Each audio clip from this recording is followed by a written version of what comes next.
The Hungarian Grand Prix was an absolute nightmare for the Ferrari team, but not for the reason you might think. It's easy to blame their disappointing 4th and 6th place finish on the strategy, but there's always more to F1 than meets the eye. At GP Culture, we like to take deep dives into what is actually happening in a Formula 1 race, and we think, no matter what happened in Hungary, Ferrari couldn't have won. Want to find out why? Then stick around for the rest of the video. In the aftermath of the Hungarian Grand Prix, it was the Ferrari strategy team and the boss himself, Matteo Binotto, that took a lot of the stick. They made some choices during the race that seemed to be mistakes and were blamed for costing the Ferrari team the win. Ferrari made a couple of errors earlier in the season, specifically with Charles Leclerc's pit stop strategy, which brought a large amount of scrutiny onto the pit wall team. Without these earlier mistakes, the media might not have even considered the decisions made during the race. The mistake that people have jumped on is moving Charles Leclerc on hard tyres halfway throughout the race, in an attempt to outlive the rest of the field and gain track position as the rest pitted. Unfortunately on the day though, Charles just couldn't get the hard tyre turned on and up to the required temperature to get any grip. He lost large amounts of lap time, and eventually the decision was made to bring him in earlier than Ferrari would have liked to go back onto the medium tyre and try to regain some places. On the opening 40 laps of the race, before Leclerc pitted for hard tyres, he was consistently lapping quicker than the eventual race winner Max Verstappen. The average deficit from the hard tyre to the medium tyre in lap time over the first 15 laps, which was how long Leclerc had them on, was just under a second at the Hungaroring. At times, Leclerc was lapping well over a second slower than Verstappen, despite being faster than him on the medium tyre. On the Friday of the Hungarian Grand Prix weekend, Ferrari were quite clearly the fastest car on the track. So what changed as the weekend went on? Well, the weather was one thing. Temperatures dropped over the weekend, and on Sunday the conditions were completely different to on Friday, when the teams nailed in their setups for the weekend. For the rest of the grid, this wasn't too much of a problem, but for Ferrari, who have a very honed setup, it made a huge difference. The F175 suffers from its own success in a way, in that it is extremely thermally sensitive. The thermal behavior of the tyre means that when the air temperature is low, the grip is compromised. It's why you see the drivers weaving during formation laps and behind safety cars. F1 tyres need to be warm to work, otherwise it's like driving on ice. We actually did a video recently about the Ferrari suspension setup and why it helps them manage their tyres better than many other teams on the grid. This excellent tyre management causes problems at very low temperatures. The F175 doesn't work the tyres much as the suspension absorbs much of the stress. This makes the contact area colder, meaning it performs worse in terms of grip and traction. Ferrari have managed to design a very efficient car in terms of aero, with incredible ability to generate downforce from the floor. In our previous video about their performance at the Austrian Grand Prix, we explained how their suspension has been designed to absorb the curbs and the track surface camber, to keep the body of the vehicle close to the road to make the most of the new ground effect floor. What this does mean though, with their more elastic and aero-efficient suspension setup, they produce less lateral stress and vertical load on the tyres in the corners. This stresses the compound less during the race when the tyres are run for long periods, meaning their tyres last longer. When it is cold on track though, like it was on Saturday and Sunday in Hungary, they keep the tyre tread colder. This means it is much harder to get the tyre to the targeted temperature, and consequently the tyres have less grip. Charles Leclerc actually warned the team and the media that this might be a problem on Saturday.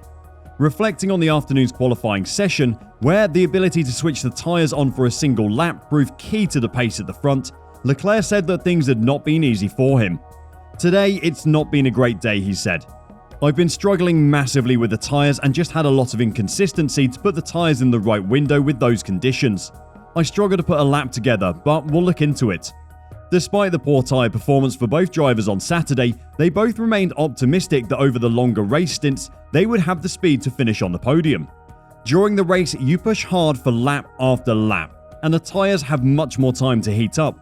During qualifying, you normally see teams come out of the pit, do one warm-up lap and then go for a push lap, looking to set the fastest time they can. It's a very different situation to in the race. Unfortunately for them, the long stint pace they were hoping for never appeared during a cold and damp race on Sunday.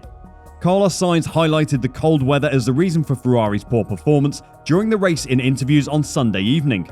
"We clearly struggled as a team today," Sainz told the media.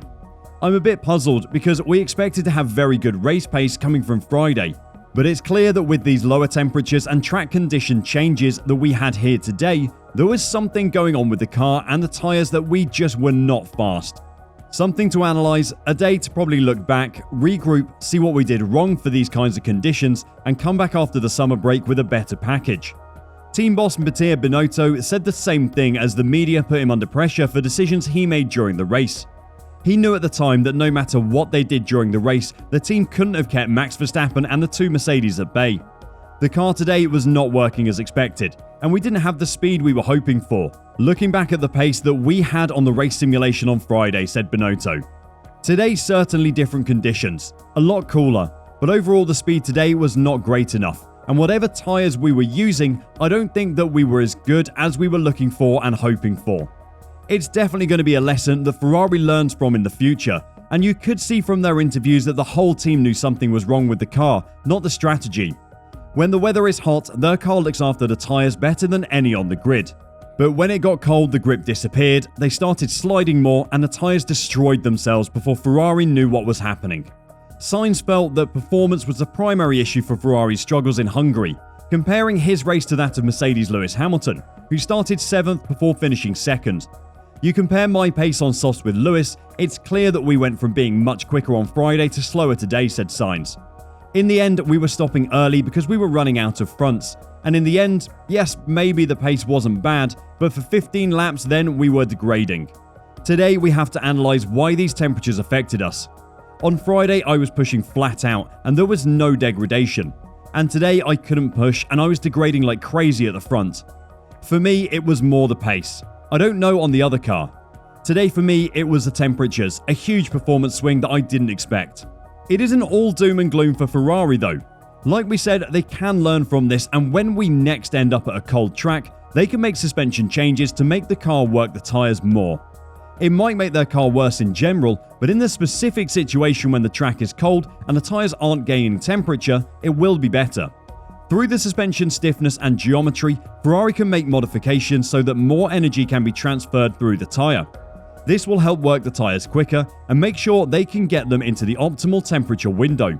This will allow them to get the best out of their sophisticated suspension without compromising how the car uses the tyres.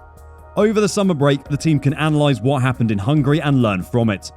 At the moment, Mercedes are hot on their tails in both championships, but they'll be optimistic they can open the gap back up. There are reliability updates coming to the engine in Spa, and Ferrari won't leave themselves vulnerable in the cold weather again.